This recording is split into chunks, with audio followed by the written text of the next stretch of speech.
अस्सलामुअलैकुम दोस्तों, आज के इस अमेजिंग वीडियो में आप सीखेंगे एक्सेल के टॉप 40 शॉर्टकट कीज जो कि एक्सेल वर्क में सबसे ज़्यादा यूज़ होने वाली की है। अगर आप किसी ऑफिस वगैरह में काम कर रहे हैं तो वहां पर ये शॉर्टकट की आपके बहुत काम आने वाले हैं। अगर आप एक दफ़ा इन सारे शॉर्टकट की को ध्यान से पूरा देख लेते हो तो मेरे तरफ से 100% गारंटी है कि एक्सेल में आपके काम करने का तरीका सबसे स्मार्ट होगा। तो अगर वीडियो पसंद आए तो इसे लाइक और शेयर जरूर कीजिएगा। तो बिना टाइम वेस्ट किए बढ़ते हैं पहले शॉर्टकट की तरफ। सबसे पहला शॉर्टकट की है control shift L, filter apply. अब ये मेरे पास एक टेबल है और इसमें मुझे फिल्टर को अप्लाई करना है। तो इसके लिए इस टेबल में कहीं पर भी क्लिक करना है। इसके बाद कीबोर्ड से प्रेस करना है कंट्रोल शिफ्ट के साथ एल के बटन को। तो यहाँ टॉप में आप देख सकते हैं कि हर कॉलम के साथ ड्रॉप डाउन एरो आ चुका है। तो ये इस डेटा में फिल्टर अप्लाई हो चुका है। आप इस एरो पर क्लिक करके यहाँ से फिल्टर को अप्लाई कर सकते हैं। और अगर आपने इस फिल्टर को रिमूव करना हो तो दोबारा कंट्रोल शिफ्ट के साथ एल के बटन को प्रेस करना है, तो ये फिल्टर रिमूव हो जाएगा। दूसरे नंबर पर जो शॉर्टकट की है कंट्रोल प्लस ई, फ्लैश फिल। अब जैसा कि मेरे पास ये फुल नेम का लिस्ट है, इनको हमने फर्स्ट और लास्ट नेम में सेपरेट करना है। तो मैं यहाँ पर फर्स्ट नेम को टाइप करता हूँ अहमद और लास्ट नेम को टाइप करता हूँ खान। अब हमने क्या करना है कि इस कॉलम में फर्स्ट नेम को निकालना है और इस कॉलम में लास्ट नेम को निकालना है। तो इस दूसरे सेल में कर्सर को रखना है और कीबोर्ड से कंट्रोल के साथ ई के बटन को प्रेस करना है। तो ये सारे फर्स्ट नेम आ चुके हैं। अब यहाँ पर लास्ट नेम को निकालना है, प्रेस करते हैं कंट्रोल प्लस ई। तो ये सारे लास्ट नेम आ चुके हैं। तो फ्लैश फिल को आप कंट्रोल प्लस ई शॉर्टकट की से अप्लाई कर सकते हैं। इसके बाद ये नेक्स्ट शॉर्टकट की है F4, रिपीट लास्ट कमांड।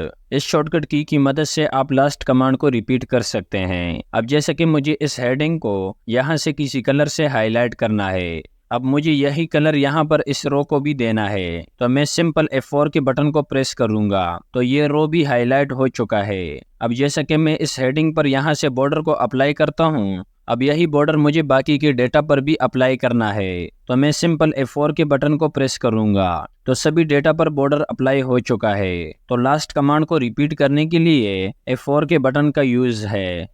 इसके बाद नेक्स्ट शॉर्टकट की है shift F11, insert new sheet. अगर आपको करंट वर्कबुक में यहाँ पर एक और शीट की ज़रूरत पड़ती है तो इसको भी आप शॉर्टकट की मदद से इंसर्ट कर सकते हैं। जैसा कि मैं कीबोर्ड से प्रेस करता हूँ शिफ्ट प्लस F11, तो ये आप देख सकते हैं कि हमारे पास शीट 2 आ चुका है। इस तरह से एक और शीट को इंसर्ट करते हैं, शिफ्ट के साथ F11 के बटन को प्रेस करते हैं तो शीट 3 भी आ चुका है। तो नए शीट को इंसर्ट करने के लिए शिफ्ट के साथ F11 की का यूज है। इसके बाद नेक्स्ट शॉर्टकट की है Alt E L, delete sheet. इसी तरीके से अगर आप किसी शीट को डिलीट करना चाहते हैं तो उसके लिए आपने Alt E L का यूज करना है। जैसा कि हमने इस शीट 3 को डिलीट करना है तो कीबोर्ड से प्रेस करते हैं Alt E L। तो आप देख सकते हैं कि शीट 3 यहाँ पर डिलीट हो चुका है। इस तरीके से इस शीट 2 को भी डिलीट करना है तो अगेन कीबोर्ड से प्रेस करना है Alt E L। तो ये शीट 2 भी डिलीट हो चुका है। इसके बाद नेक्स्ट शॉर्टकट की है कंट्रोल प्लस एरो कीज।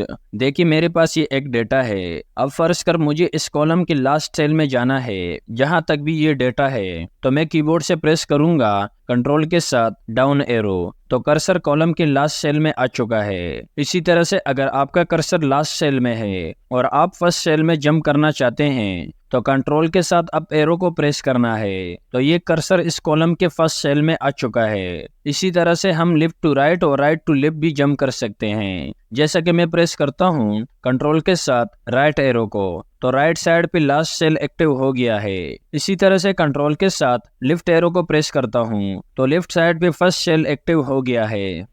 इसके बाद नेक्स्ट शॉर्टकट की है कंट्रोल शिफ्ट एरो। इस शॉर्टकट की मदद से आप स्पेसिफिक रो, कॉलम या फिर पूरे डेटा को सेलेक्ट कर सकते हैं। अब जैसे कि मेरा कर्सर इस सेल में है और मुझे इस कॉलम के लास्ट सेल तक सारा डेटा सेलेक्ट करना है तो कीबोर्ड से प्रेस करते हैं कंट्रोल प्लस शिफ्ट के साथ डाउन एरो को, तो ये पूरा कॉलम सेलेक्ट हो चुका है जहां तक भी ये डेटा है। इस तरह से अगर किसी रो को सेलेक्ट करना हो तो कंट्रोल शिफ्ट के साथ लेफ्ट एरो को प्रेस करना है तो ये पूरा रो का डेटा सेलेक्ट हो चुका है। अगर आपका कर्सर इस पहले कॉलम के सेल में है तो फिर आपने कंट्रोल शिफ्ट के साथ राइट एरो का यूज करना है। जैसा कि मैं प्रेस करता हूँ कंट्रोल शिफ्ट के साथ राइट एरो और साथ में डाउन एरो, तो ये पूरा डेटा भी आप सेलेक्ट कर सकते हो।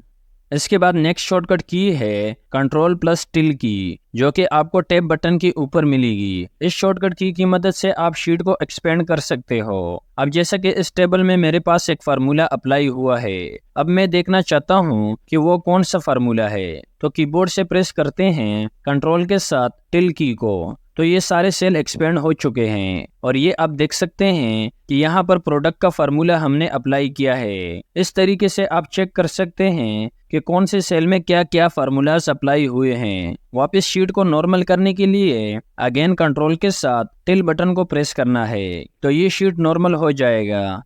इसके बाद नेक्स्ट शॉर्टकट की है control shift you expand formula बार। अगर आप कोई बड़ा फार्मूला लिख रहे हैं तो फार्मूला बार को एक्सपेंड करने के लिए कंट्रोल शिफ्ट यू का यूज है। जैसा कि मैं कंट्रोल शिफ्ट के साथ यू के बटन को प्रेस करता हूं, तो आप देख सकते हैं कि ये फार्मूला बार एक्सपेंड हो चुका है। और अगर आपने इसको नॉर्मल करना है तो अगेन कंट्रोल शिफ्ट के साथ यू के बटन को प्रेस करना है, तो ये नॉर्मल हो जाएगा। इसके बाद नेक्स्ट शॉर्टकट की है control plus T create table.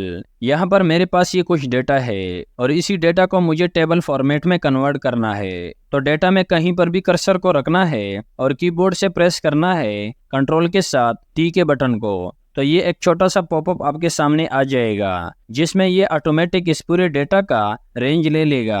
बस आपने सीधा एंटर हिट करना है, तो आप देख सकते हैं कि पूरा डेटा टेबल फॉर्मेट में कन्वर्ट हो चुका है। डेटा को टेबल में कन्वर्ट करने के लिए हमें बहुत दफा जरूरत पड़ सकती है और टेबल बहुत यूजफुल होता है।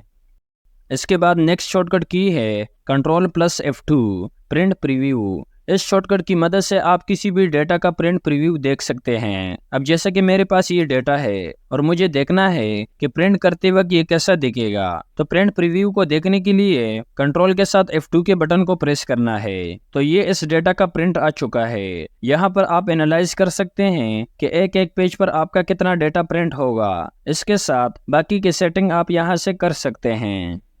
इसके बाद नेक्स्ट शॉर्टकट की है control F3 open name manager. इस शॉर्टकट की मदद से आप किसी टेबल या पूरे डेटा को नेम दे सकते हैं। बाज़ दफ़ा जब हम एक्सेल में कोई फार्मूला को अप्लाई करते हैं तो उसमें हमें बार बार डेटा को सिलेक्ट करना पड़ता है, तो इस ख्वारी से बचने के लिए हम डेटा को एक नाम दे देते हैं। तो इस टेबल को सिलेक्ट करते हैं और कंट्रोल के साथ F3 के बटन को प्रेस करते हैं, तो ये नेम मैनेजर की विंडो ओपन हो गई है। यहाँ से इस न्यू पर क्लिक करते हैं और यहाँ पर आप इस डेटा का नाम दे सकते हैं जो भी आप देना चाहते हैं। जैसे मैंने टाइप किया ID और इसके बाद ओके करना है और यहाँ से क्लोज करना है। अब मेरा कर्सर इस टेबल से बाहर है। जैसे ही मैं इस नेम बॉक्स में ID को टाइप करता हूँ तो ये पूरा डेटा सेलेक्ट हो चुका है। तो नेम मैनेजर को ओपन करने के लिए कंट्रोल के साथ F3 के बटन को प्रेस करना है और अगर आपने इस नाम को डिलीट करना है तो आप यहाँ से डिलीट भी कर सकते हैं। इसके बाद नेक्स्ट शॉर्टकट की है कंट्रोल प्लस 1 फॉर्मेट सेल। अब जैसा कि यहाँ पर मेरे पास इस टेबल में प्राइस का कॉलम है, अब इसमें मुझे इन अमाउंट को करेंसी फॉर्मेट में रखना है। तो पहले इन अमाउंट को सेलेक्ट करना है और कीबोर्ड से प्रेस करना है कंट्रोल प्लस 1, तो ये फॉर्मेट सेल का डायलॉग बॉक्स ओपन हो जाएगा। अब इसमें आप इस सेलेक्ट डेटा को कौन से फॉर्मेट में रखना चाहते हैं वो आप यहाँ पर डिसाइड कर सकते हैं। नंबर, करेंसी, अकाउंटिंग, बहुत सारे फॉर्मेट यहाँ पर दिए गए हैं, तो मुझे ये करेंसी फॉर्मेट में रखना है। तो मैं यहाँ से करेंसी को सेलेक्ट करता हूँ और यहाँ पर PKR को सेलेक्ट करता हूँ और डेसिमल को यहाँ से 0 कर देता हूँ। इसके बाद सिंपल ओके करना है, तो ये प्राइस करेंसी फॉर्मेट में अप्लाई हो चुके हैं। तो फॉर्मेट सेल को ओपन करने के लिए कंट्रोल के साथ 1 है, जहाँ से आप किसी भी फॉर्मेट को अप्लाई कर सकते हैं।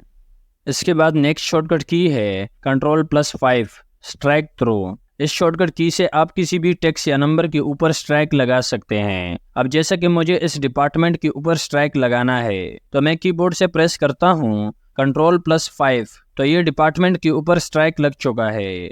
इस तरह से इस लोकेशन के ऊपर भी स्ट्राइक लगाना है, तो प्रेस करना है कंट्रोल प्लस 5, तो ये लोकेशन के ऊपर भी स्ट्राइक लग चुका है। तो एक्सेल में अगर किसी टेक्स्ट या नंबर के ऊपर स्ट्राइक लगाना हो तो इसके लिए Ctrl+5 का यूज़ है। इसके बाद नेक्स्ट शॉर्टकट की है Ctrl+F1 show and hide ribbon. अगर आपको अपनी शीट में इन रिबन को हाइड करना है तो इसके लिए कीबोर्ड से प्रेस करना है कंट्रोल के साथ F1 के बटन को। तो ये रिबन हाइड हो चुके हैं। और अगर दोबारा इन रिबन को शो करवाना है तो अगेन कंट्रोल के साथ F1 के बटन को प्रेस करना है, तो ये शो हो जाएंगे। तो रिबन को शो एंड हाइड करने के लिए कंट्रोल के साथ F1 के बटन का यूज है। इसके बाद नेक्स्ट शॉर्टकट की है Ctrl+Alt+V पेस्ट स्पेशल। अब जैसा कि आप इस टेबल में देख सकते हैं कि फॉर्मेटिंग हुई है, फार्मूला लगा हुआ है। अब मुझे इन सारे डेटा को एज अ वैल्यू पेस्ट करना है कि ना इसमें कोई फॉर्मेटिंग हो और ना कोई फार्मूलाज। तो इस टेबल को सिलेक्ट करना है और Ctrl+C से कॉपी करना है। इसके बाद जहां पर भी पेस्ट करना है उस सेल पर क्लिक करना है और कीबोर्ड से प्रेस करना है Ctrl+Alt के साथ V। तो ये पेस्ट स्पेशल की विंडो ओपन हो चुकी है। अब इस डेटा को हमने एज अ वैल्यू पेस्ट करना है, तो हम यहाँ से इस वैल्यू को सिलेक्ट करेंगे और इसके बाद सिंपल ओके पर क्लिक करना है। तो ये डेटा यहाँ पर एज अ वैल्यू पेस्ट हो चुका है, ना इसमें कोई फॉर्मेटिंग है और ना कोई फार्मूला। तो पेस्ट स्पेशल की विंडो को ओपन करने के लिए Ctrl+Alt के साथ V के बटन का यूज है। इसके बाद नेक्स्ट शॉर्टकट की है Alt+O+A फॉर्मेटिंग अप्लाई। अब मेरे पास ये सिंपल डेटा है। अब मुझे इसमें फॉर्मेटिंग को अप्लाई करना है, यानी कि इसके अलाइनमेंट सही हो जाए, बॉर्डर अप्लाई हो जाए और साथ में किसी कलर से हाईलाइट हो जाए। तो डेटा में कहीं पर भी कर्सर को रखना है और कीबोर्ड से प्रेस करना है Alt+O+A। तो ये ऑटो फॉर्मेट की विंडो आ चुकी है। यहाँ से आप किसी भी फॉर्मेट को चूज कर सकते हो और ओके पर क्लिक करना है, तो डेटा पर सेम फॉर्मेट अप्लाई हो जाएगा। तो ऑटो फॉर्मेट को अप्लाई करने के लिए Alt+O+A का शॉर्टकट है। इसके बाद नेक्स्ट शॉर्टकट की है Ctrl+ सेलेक्ट कॉलम। किसी कॉलम को सेलेक्ट करने के लिए कंट्रोल के साथ स्पेस बार का यूज है। अब जैसे कि मुझे ये F वाले कॉलम को सेलेक्ट करना है, तो F कॉलम के किसी भी सेल को सेलेक्ट रखना है और कीबोर्ड से कंट्रोल के साथ स्पेस बार को प्रेस करना है। तो ये F का पूरा कॉलम सेलेक्ट हो चुका है। इस तरह से इस D वाले कॉलम को सेलेक्ट करना है, तो D कॉलम के किसी भी सेल में आना है और कंट्रोल के साथ स्पेस की को प्रेस करना है। तो ये D वाला कॉलम सेलेक्ट हो चुका है। तो किसी भी कॉलम को सेलेक्ट करने के लिए कंट्रोल के साथ स्पेस की का यूज है। इसके बाद नेक्स्ट शॉर्टकट की है शिफ्ट स्पेस सेलेक्ट रो। इस तरह से अगर आपने किसी रो को सेलेक्ट करना हो तो इसके लिए आपने शिफ्ट के साथ स्पेस बार का यूज करना है। जैसा कि मुझे इस 5th वाली रो को सेलेक्ट करना है, तो इस रो के किसी भी सेल में कर्सर रखना है और शिफ्ट के साथ स्पेस बार को प्रेस करना है। तो आप देख सकते हैं कि 5th नंबर का रो सेलेक्ट हो चुका है। तो इस तरह से आप शॉर्टकट में कॉलम और रो को सेलेक्ट कर सकते हैं। इसके बाद नेक्स्ट शॉर्टकट की है Ctrl+0 हाइड कॉलम। अगर आप किसी कॉलम के डेटा को हाइड करना चाहते हैं तो इसके लिए कंट्रोल के साथ 0 के बटन का शॉर्टकट है। अब जैसे कि मुझे इस प्रोडक्ट नेम के कॉलम का डेटा हाइड करना है, तो इस कॉलम के किसी भी सेल में कर्सर रखना है और कीबोर्ड से प्रेस करना है कंट्रोल के साथ 0 के बटन को। तो ये प्रोडक्ट नेम का डेटा यहाँ से हाइड हो चुका है। अगर आपने मल्टीपल कॉलम को एक साथ हाइड करना है तो उन सभी कॉलम को इस तरह से सेलेक्ट करना है और कंट्रोल के साथ 0 के बटन को प्रेस करना है, तो सभी कॉलम हाइड हो जाएंगे। तो किसी भी कॉलम को हाइड करने के लिए कंट्रोल के साथ 0 के बटन का यूज है। इसके बाद नेक्स्ट शॉर्टकट की है Ctrl+9 हाइड रो। इस तरीके से अगर आप एंटायर रो को हाइड करना चाहते हैं तो उसके लिए आप Ctrl+9 शॉर्टकट का यूज कर सकते हैं। जिस भी रो को आपने हाइड करना है उसी रो के किसी भी सेल में कर्सर रखना है। जैसा कि मुझे ये 5th वाली रो को हाइड करना है, तो कंट्रोल के साथ 9 की को प्रेस करना है। तो यहाँ से 5th वाली रो हाइड हो चुकी है। अगर आपने मल्टीपल रो को हाइड करना है तो उन सभी रो को सेलेक्ट करना है और कंट्रोल के साथ 9 की को प्रेस करना है, तो वो सारे रो हाइड हो जाएंगे जो आपने सेलेक्ट की है। तो रो को हाइड करने के लिए Ctrl+9 का यूज है। इसके बाद नेक्स्ट शॉर्टकट की है Ctrl+9 अनहाइड रोज। ये जो रो हमने यहाँ पर हाइड की है उन सभी रो को दोबारा शो करवाने के लिए Ctrl+9 की का यूज है। तो इसके लिए हमने इन सभी रो को सेलेक्ट करना है और Ctrl+ के साथ 9 की को प्रेस करना है, तो सारे रोज यहाँ पर शो हो जाएंगे जो कि आप यहाँ पर देख भी सकते हैं। इसके बाद नेक्स्ट शॉर्टकट की है Ctrl++ insert row and column.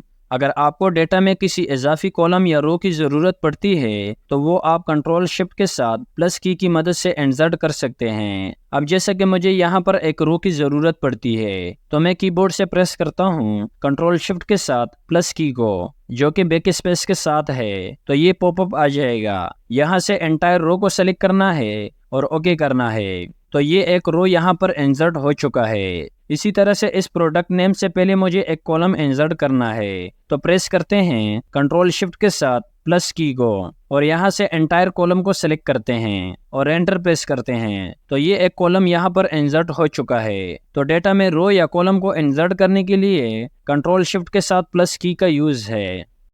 इसके बाद नेक्स्ट शॉर्टकट की है control minus, delete column and रोज।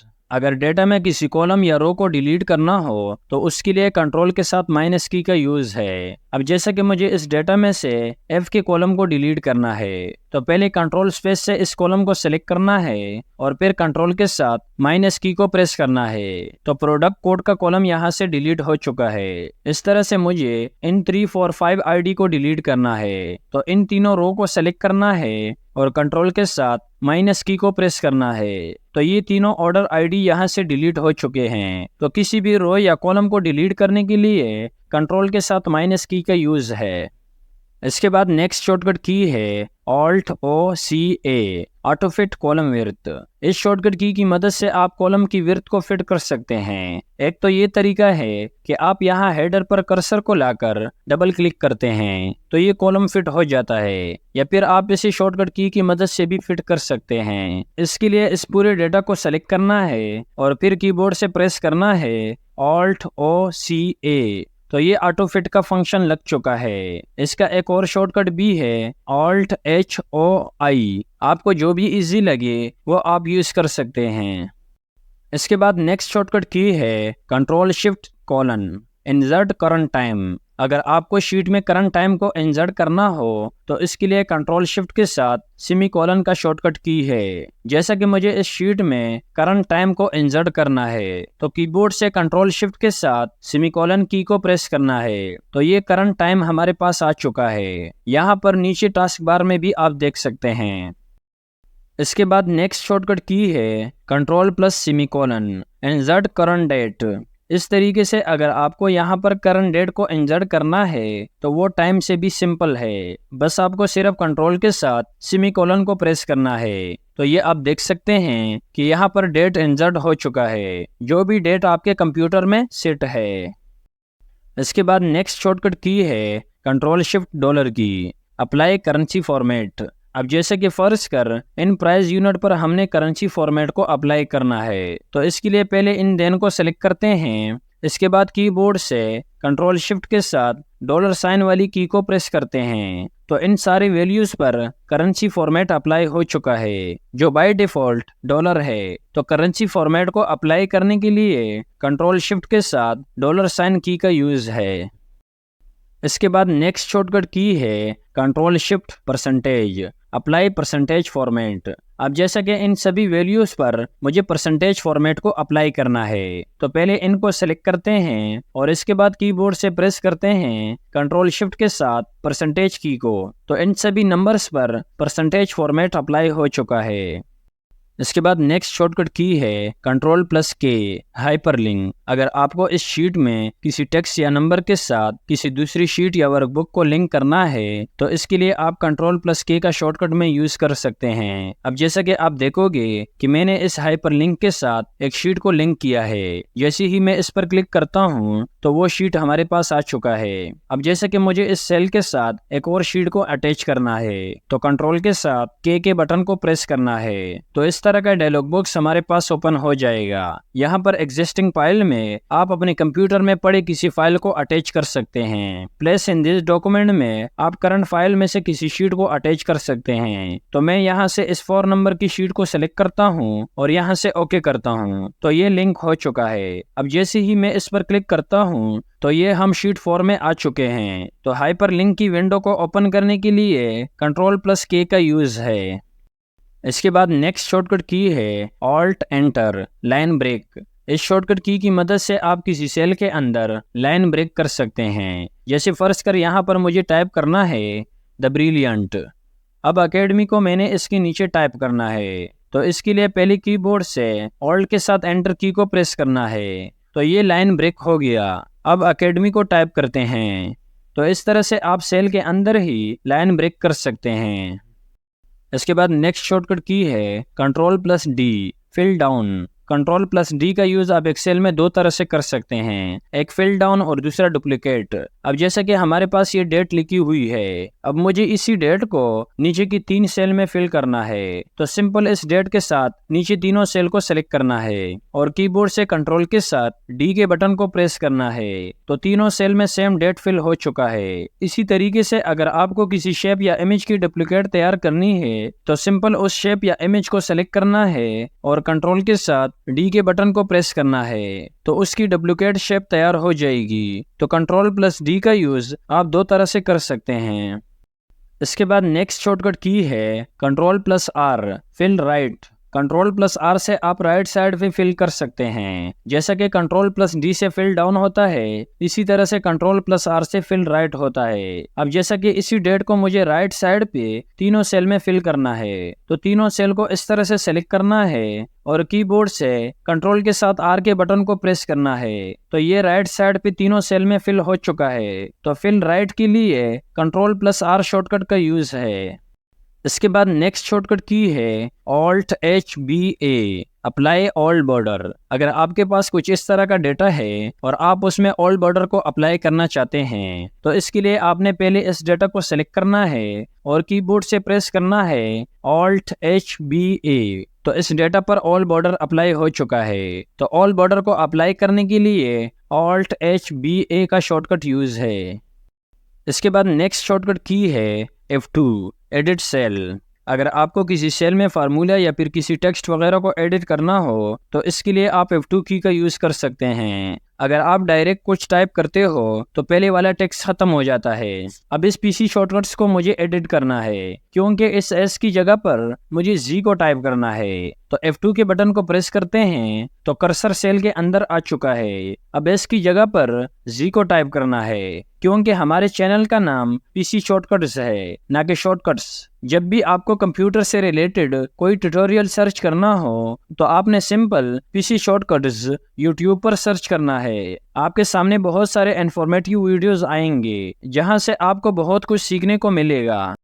अब बढ़ते हैं नेक्स्ट शॉर्टकट की तरफ, जो कि ऑल्ट इक्वल है, ऑटो सम। यहाँ पर मेरे पास एक टेबल है जिसमें मुझे इन वैल्यू को एक साथ सम करना है। तो इस सेल पर आते हैं और कीबोर्ड से प्रेस करते हैं ऑल्ट के साथ इक्वल। तो यहाँ ऑटोमेटिक सम का फार्मूला लग चुका है, इसने अपने आप ही रेंज ले लिया है। बस आपने सिंपल एंटर प्रेस करना है। इसका एक दूसरा तरीका भी है कि इस पूरे डेटा को इस तरह से सेलेक्ट करना है और ऑल्ट के साथ इक्वल के बटन को प्रेस करना है। तो इन सभी सेल में ऑटोमेटिक सम फंक्शन अप्लाई हो जाएगा। तो ऑटो सम को अप्लाई करने के लिए ऑल्ट के साथ इक्वल के बटन का यूज है। इसके बाद नेक्स्ट शॉर्टकट की है control page up page down, switch other sheet.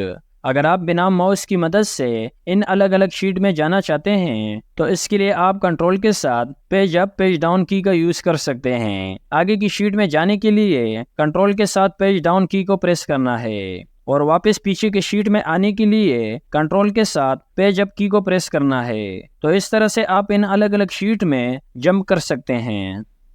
इसके बाद नेक्स्ट शॉर्टकट की है alt tab, switch other Windows. अगर आपने बैक वक्त में मल्टीपल प्रोग्राम को अपने सिस्टम में ओपन कर रखा है और आपने एक्सेल से उस दूसरे प्रोग्राम में स्विच ऑन करना है, तो इसके लिए आप ऑल्ट के साथ टैब बटन का यूज कर सकते हैं। अब जैसे कि मेरे पास 3-4 विंडोज यहाँ पर ओपन है, तो जैसे ही मैं कीबोर्ड से ऑल्ट के साथ टैब बटन को प्रेस करके रखता हूँ, तो सारे विंडोज हमारे पास आ जाते हैं। तो जिस भी विंडो में आपने स्विच करना है, तो ऑल्ट बटन को होल्ड रखकर टैब बटन को प्रेस करने से आप उसी विंडो में स्विच कर जाओगे। वापस एक्सेल शीट में आने के लिए अगेन ऑल्ट के साथ टैब बटन को प्रेस करना है, तो वापस अपनी शीट पर आ जाएंगे।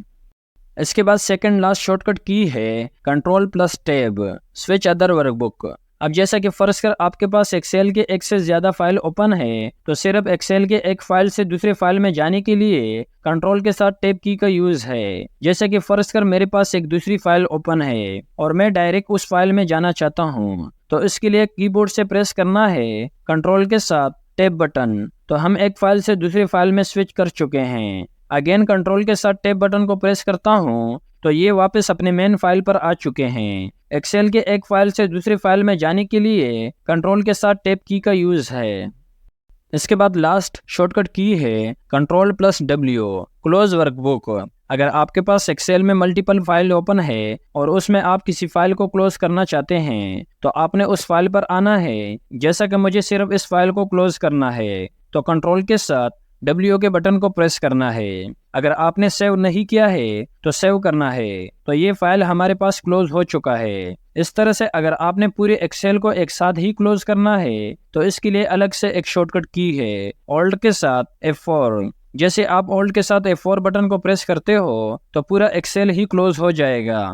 तो ये थे एक्सेल के टॉप 40 शॉर्टकट कीज, जो कि मैं उम्मीद करता हूँ कि इससे आपको बहुत कुछ नया सीखने को मिला होगा। अगर आपने इन शॉर्टकट की में से कुछ नया सीखा है तो आपने एक कमेंट सेक्शन में वेरी यूजफुल जरूर लिखना है, और वीडियो को तो आपने लाइक किया ही होगा। और अगर आप इस तरह के इन्फॉर्मेटिव वीडियोस देखने में इंटरेस्टेड हो तो आपने इस चैनल को जरूर सब्सक्राइब करके रखना है ताकि आपको आइंदा भी इस तरह की वीडियोस मिलती रहे। इंशाल्लाह मिलेंगे एक नई वीडियो के साथ।